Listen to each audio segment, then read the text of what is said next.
எண்ணுவதெல்லாம் உயர்வு. நான் உங்கள் ஜேஆர். இது நம்ம சேனல்ல வரக்கூடிய short story segment episode number 8. ஒரு ஊர்ல ஒரு இளைஞன் ஒருத்தன் இருந்தான். அவன் மிகச்சிறந்த வாழ்வித்தை வீரன். அவன் அளவுக்குலாம் யாருமே வாள் வீசவே முடியாது.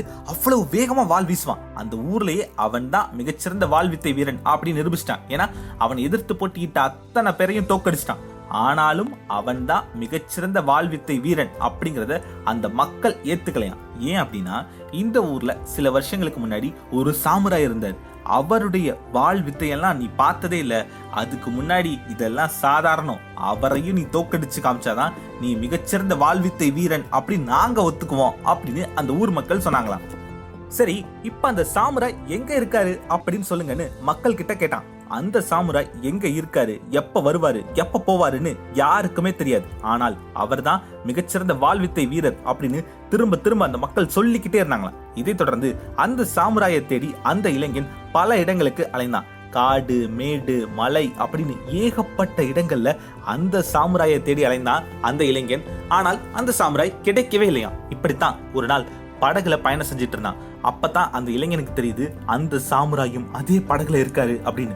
உடனடியே அந்த சாமுராய் கிட்ட போயிட்டு, நீங்க மிகப்பெரிய வாழ்வித்தை வீரர்னு என்கிட்ட சொன்னாங்க, உங்க வாழ்வித்தையை என்கிட்ட காமிங்க, உங்களை ஜெயிச்சாதான் நான் தான் இந்த உலகத்திலே தலை சிறந்த வாழ்வித்தை வீரன் அப்படின்னு இந்த மக்கள் என்னை ஏத்துக்குவாங்க. அதனால நீங்க ஏன் கூட சண்டை போடுங்க, சண்டை போடுங்க, சண்டை போடுங்க அப்படின்னு கத்த ஆரம்பிச்சான். இப்ப நீங்க வர்றீங்களா இல்லையா அப்படின்னு வாளை உருவி ரொம்ப ஆக்ரோஷமா கத்த ஆரம்பிச்சிட்டான்.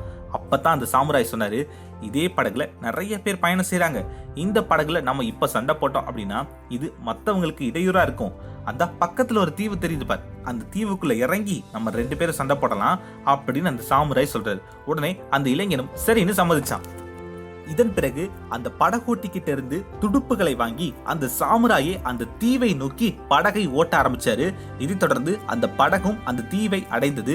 அந்த படகு அந்த தீவை அடைந்ததும் முதல்ல இளைஞன் இறங்கி தீவை நோக்கி நடக்க ஆரம்பிச்சான். அந்த இளைஞன் அந்த படகை விட்டு இறங்கியதும் அந்த சாமுராய் மறுபடியும் படகை திருப்பி அந்த இளைஞனால பிடிக்கவே முடியாத அளவுக்கு அசுர வேகத்துல படகை ஓட்டி அந்த கரைக்கு போயிட்டார்.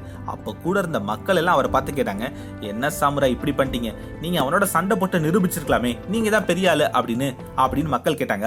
அப்பதான் அந்த சாமுராய் சொல்றாரு, எல்லா போர்கள்லையும் நம்ம சண்டை போட்டு தான் நம்ம தான் பெரிய ஆள்னு நிரூபிக்கணும்னு அவசியமே இல்லை. சில நேரங்கள்ல நம்ம சண்டையை தவிர்ப்பது நமக்கு கிடைக்கக்கூடிய மிகப்பெரிய வெற்றி தான். இந்த முறை சண்டை போடாவிட்டாலும் ஜெயிச்சது நான் தான் அப்படின்னு நான் நிச்சயமா நம்புறேன் அப்படின்னு சாமுராய் சொன்னார். இதே மாதிரிதான் நம்ம சில நேரங்கள்ல சில பேர்கிட்ட பேசிட்டு இருக்கும் போதே அது வாக்குவாதமா மாறும். அப்போ சரிப்பா, நீதான்ப்பா பெரிய ஆளு, ஆளை விடுப்பா அப்படின்னு சொல்லிட்டோம் அப்படின்னா அந்த நொடி அது முடிவுக்கு வந்துடும். எல்லா வாக்குவாதங்கள்லையும் நம்ம சண்டை போட்டு தான் ஜெயிக்கணும்னு அவசியமே இல்லை. சில நேரங்கள்ல வாக்குவாதங்களை ஆர்குமெண்ட்டை தவிர்ப்பது நல்லது. எல்லா நேரங்கள்லையும் நம்ம சண்டை போட்டு தான் ஜெயிக்கணும்னு அவசியமே இல்லை. சில நேரங்கள்ல சண்டையை தவிர்ப்பது தான் நமக்கு கிடைக்கக்கூடிய மிகப்பெரிய வெற்றியா இருக்கும்.